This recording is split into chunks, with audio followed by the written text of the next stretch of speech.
Hey everybody, thanks for coming. So many people here for my birthday, thank y'all. It's not my birthday, it's not.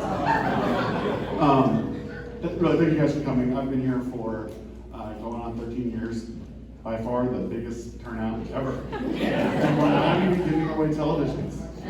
So, really guys, thank you for coming.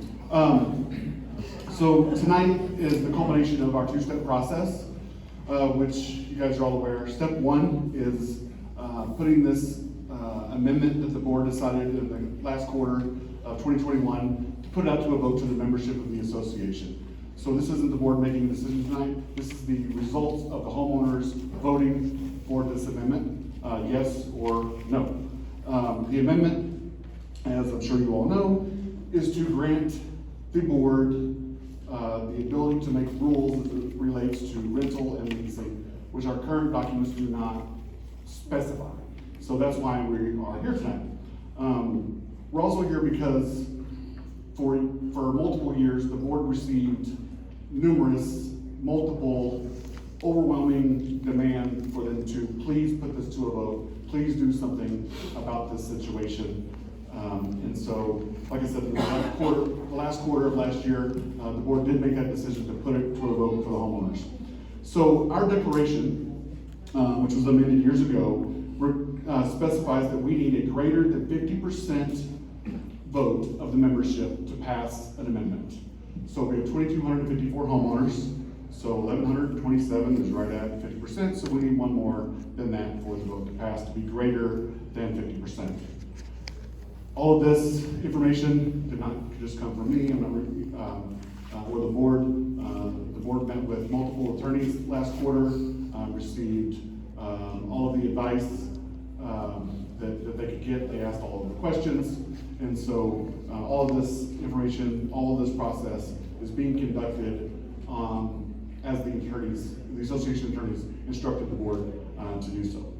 So with that, most people here have already voted. It was a record number of early voting, but a few of you here tonight, you have ballots when you came in. Now is the time to go ahead and vote.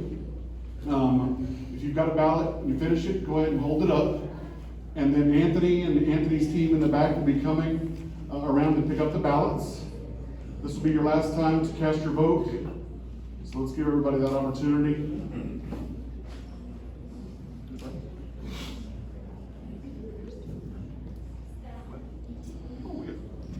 Sure. So while I'm waiting, we brought in a couple of our teams from Savannah and from Paloma Creek. First Service Residential manages hundreds of properties in the Metroplex. So we have big things like this. The local staff here, obviously needs some support. So we call on these guys to come help us. Are there any more ballots? Wave your hand up high. Anthony, you see anybody back there? Any more ballots? Going once? Any more ballots going twice? Okay. Voting is now closed for the election. Any more sign-ins? Need to cease Anthony after this last set he signs in. And voting has stopped so they can go count the votes. So now what's going to happen, a lot of the voting and the tabulations have already been done. Verified ownership have been done. All that painstaking process of, well over 1,000 votes. All the duplicates have been removed. All the hard work has really been done. The teams tonight that don't manage here, the teams from Savannah and the teams from Paloma Creek, are going to go out here in the hallway where they can be seen. They're going to go ahead and count the extra ballots that came in tonight, come up with the vote totals, and then we'll announce those here at the end of the meeting. While they're counting the votes, we thought we'd do a Q&A.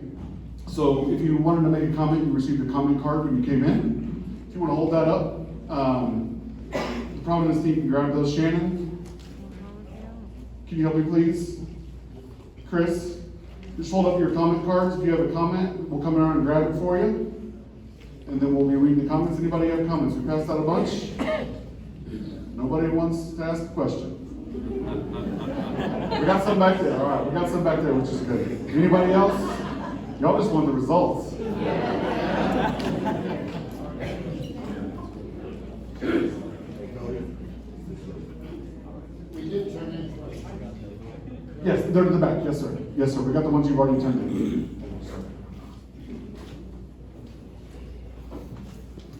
Any other questions? Okay, well, this will be a very long meeting then. You want to read them? Or you want me to read them?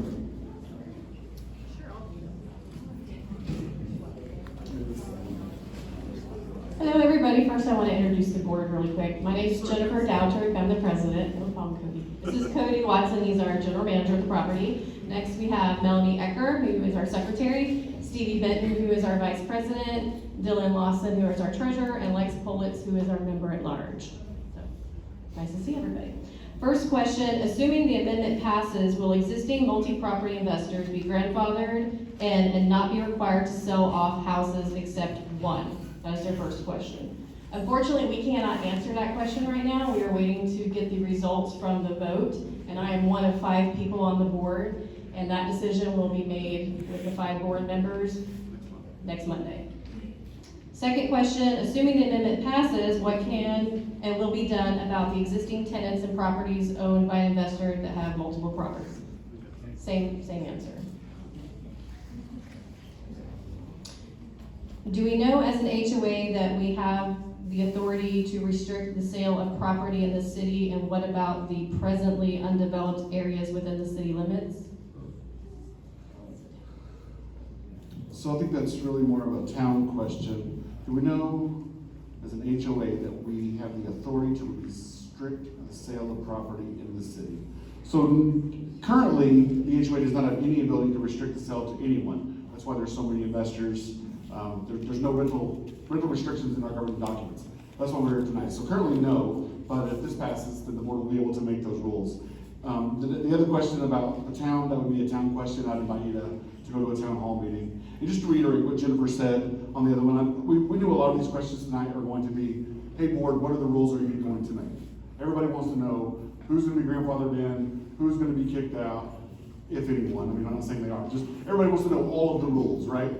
That's not tonight. That's step 2. We're here for step 1 to announce the results of the meeting. And then at an open board meeting, very similar to this, the meeting notice went out today, if you saw it in your email, and it's scheduled for 6:30 at the community center on Monday.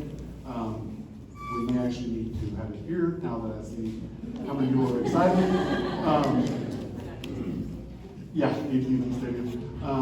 At that meeting, between now and then, the board will be meeting, we'll be finalizing the rules, developing those rules, and then they will meet at a public board meeting where everyone can listen to them, read the rules, agree on the rules, vote on the rules, and those rules will be passed. Whatever they decide to be passed will be passed. Once it's passed, we just take it to the county, it's filed, it becomes part of our governing documents. It goes in every resale package for when people just, when they get interested to buy a home, it's in the resale package, it's in our governing documents. It becomes, part of what we enforce with the HOA. So any of the questions that have, what are you gonna do tonight? Unfortunately, that's the answer.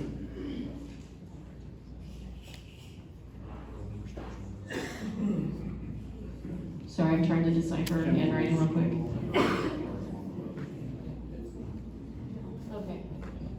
Are there restrictions, or if there are, can rules regarding junk cars along the road, having no cars on blocks and having too many cars in front of houses, can those rules be enforced? So it's kind of a two-pronged approach. It depends where the car is. If it's in the front or the back driveway, depends if it's in the street, whose responsibility it is.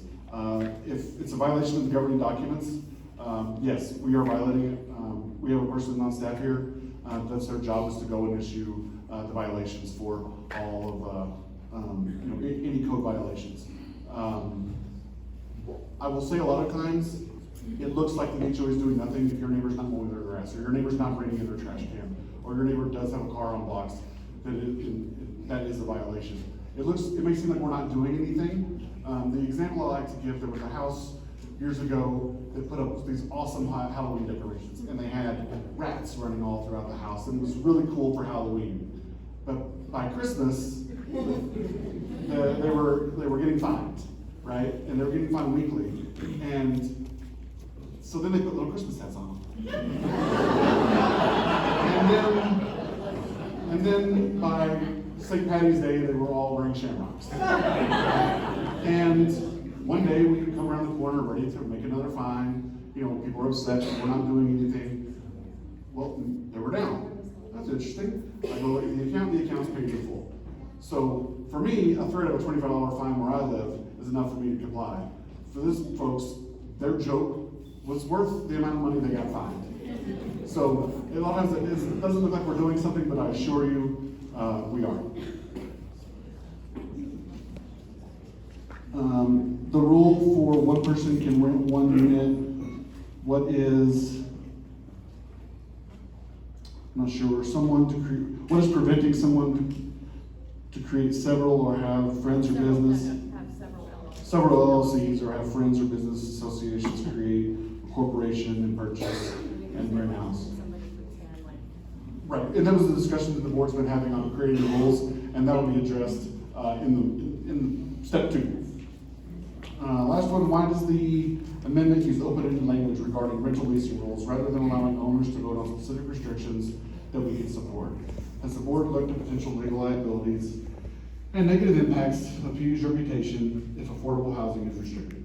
So I can tell you on the first question, why does it have open-ended language? So the reason is because if the board makes set rules much harder to pass because there could be some differentiation, this vote was hard enough to get passed, assuming it does.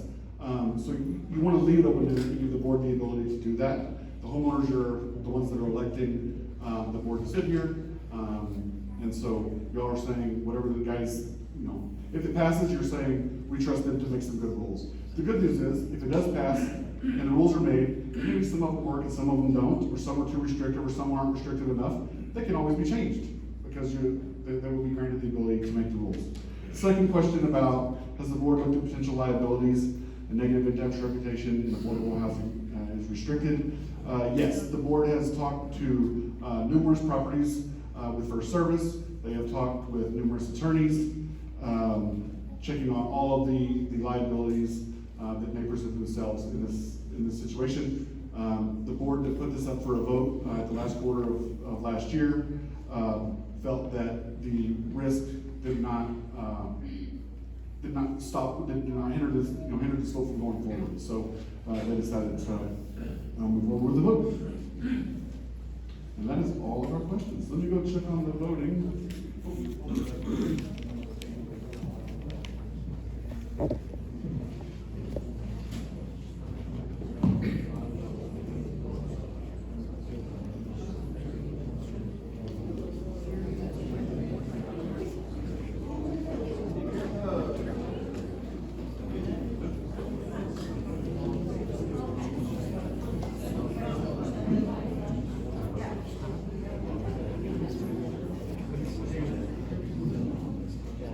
It's going to be the fastest HOA meeting I've ever attended.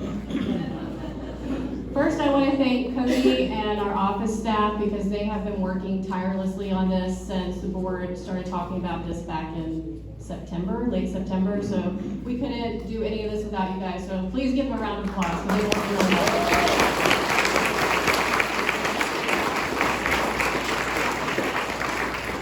I am excited and pleased to announce that the vote has passed with 52.8%.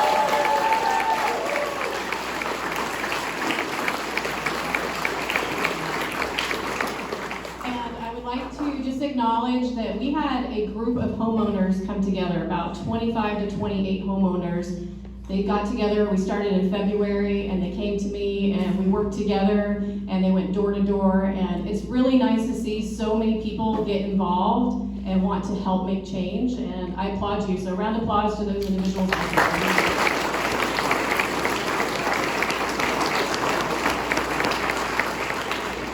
And with that, I would like to adjourn the meeting at 7:16 p.m. Thank you guys for coming.